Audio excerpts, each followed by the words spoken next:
I think it is interesting, watching market transitions. I think guys like you and I have been around long enough to have seen these trends happen these multiple times. cyclical things. We were just talking about social media. It was Right. about 15 years ago, and before that it was voice over IP, and then it was CCaaS, and now it's AI. And I think where the industry from an AI perspective is right now is it's very vendor led.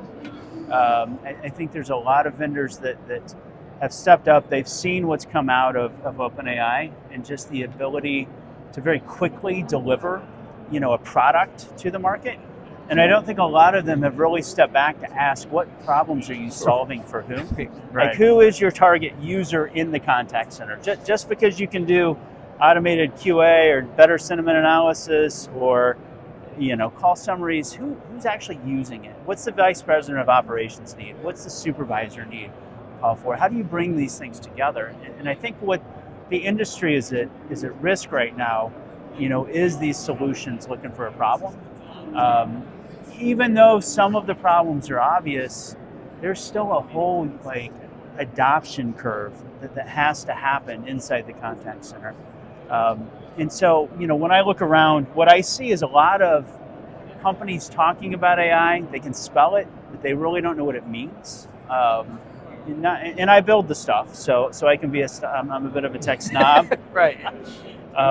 But it is becoming better, faster, cheaper, and easier to deliver these things. And so I think from a customer perspective, it's going to be really important to start to ask better questions about what is this stuff, right? And how is it going to impact your business and your contact center and your customer experience and all the KPIs like we were talking about, all the things you care about.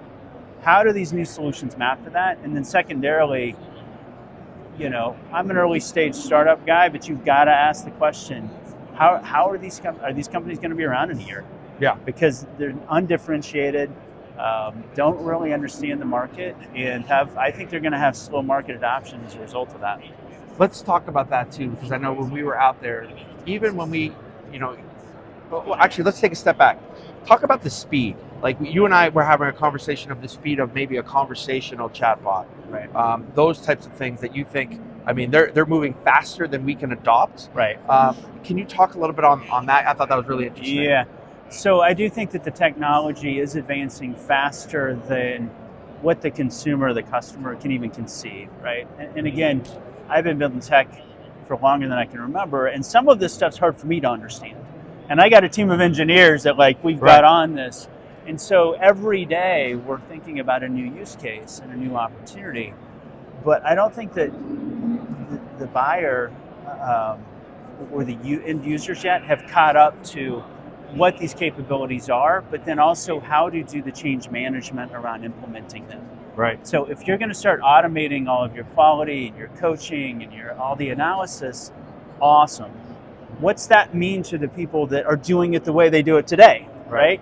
You're going to have to change the definition of a supervisor, that role, the role of a quality assurance manager, the role of the operations in WFM, in order to really realize the benefits of this yet. And that's where I see most vendors just stopping short. It's like, here's a sexy new tool, go. And then people are like, I'm not going to get the benefit out of this, I'm going to walk away. Like, what's it mean? And I do think that rewind 6 months, none of us saw ChatGPT coming. Right. Like, we've been playing with these OpenAI models for a while, and like, this is kind of cool. There's some interesting stuff here. And then all of a sudden, they put that window into the power of GPT and large language models, and you see this explosion of AI behind us, right? But we've got to think about the adoption, right? And how to transform the industry really from the inside out and not the outside in. I like that too. I was talking to the guys at Evaluation. They came on the podcast and talking about kind of real-time QA and AI QA of scoring. And again, you have 1,000 call center agents, and now you have all of this data. Yeah. Right? What do you do with that data? How do you utilize that data? And I think you're right. Like a supervisor might be some type of analyst, right? It's a kind of an analyst type position as technology kind of evolves. It's a really interesting space, and to hear a lot of the use cases here, it is muddled, it is confusing, and I think that's early. right? Yeah. So we will see some things, but I think what we're going to see is two angles. One is the incumbents, call it the CCaaS players mostly, are going to continue to incrementally add these features and capabilities. A couple of them, TalkDesk has already added summaries. Yep. I don't know what NICE is doing. They've announced a few things. Right. And I think what'll happen there is those are just going to be like new features inside what you already have, which will be cool. It'll be a button that says do this, and behind the scenes it's these AI models doing their stuff. That incremental change, I think, will be adopted faster than we want to displace everything you think you know today. Right. We were talking a minute ago about, the timeline between when AI, conversational AI, could fully replace an agent end to end.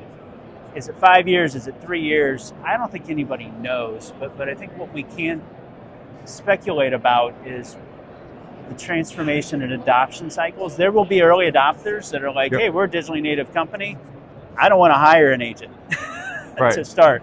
They'll go. But the other thing that I don't think folks are completely considering is the back office integration of this stuff. Like, you've done enough deployments. There's still green screens out there, right? That's going to be a constraint to like getting a fully automated experience. And so I think we need to be thinking about what the contact center 5 years from today looks like, but really we need to back into what's the next 5 months, what's the next 12 months, what can companies start adopting today that are going to have an immediate impact, but not displace, half your workforce, or, put people into a cognitive overload where they don't know how to handle all this new data that's coming out just because you have it.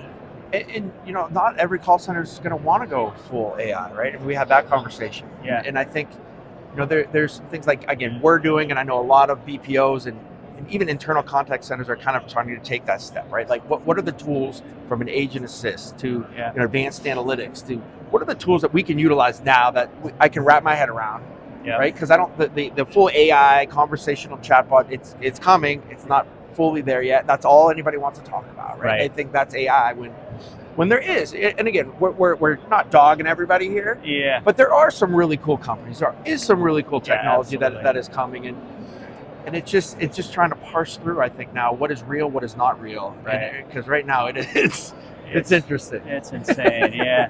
And to that point, I'm a big fan of Agent Assist. Like, we use that in our contact centers today, and it's, when you think about Agent Assist, it's a chatbot for your agents, right? And there's different flavors. There's some companies that are doing the real time, whispering in the agent's ear, or moving the desktop. The voice, like the voice of God. Right, like the voice of God. And I'm telling you, my agents don't even like the idea of that, because we want to empower them. I'm sure you have a similar philosophy that's like, give them the tools to be as successful as possible and let them adopt it. And then they'll help tell you the strategy, right? And like the automated QA stuff is excellent, I agree. Yeah. But now if you go from monitoring 4% of your calls to 100%, what do you do? Who's going to coach all that? What do you do? How do you figure that out? And I think that's where, guys like you and I that have been in this space since we were born, I think can help steer and navigate this adoption cycle, right? This transformation, because it is that transformation, and some will go all in and some are going to take their time. Yeah. But we've got to manage that change at a rate and pace that I think people can withstand. Otherwise, they're just going to dismiss it. Chris, talk about your company now as we kind of wrap this up. Sure. You guys are doing some really cool things on both kind of the technology side and then into the BPO space, kind of intermingled. So talk a little bit about what you guys are doing. Sure, yeah, thanks. So actually I head up CX Ventures, which is 2 companies currently. Exact is our end-to-end AI platform. We started in analytics and actually smart cities back in the day before the pandemic hit. Every city shut down. So got back into contact centers, started with conversational AI on the voice side, because we found that to be the biggest ROI and impact to a contact center. Right now, to be honest, we're in the middle of tearing down our whole platform and rebuilding it around large language models, so that all of the stuff you see behind us just become individual use cases that you can choose to deploy. So if you want an agent assistant, it's easy. If you want customer-facing bot, cool. If you want to do better analytics, speech analytics, it's all custom. But because of taking that chat GPT capability and putting that into users' hands is really our mission, democratizing access to all this technology. And then on the flip side of that, we do have, we call it a boutique BPO. We've got some at-home agents that, we deploy all this technology into. So we're able to, eat our own dog food, if you will. Right. So we're able to test out all the analytics and all of the agent assist and conversational AI capabilities.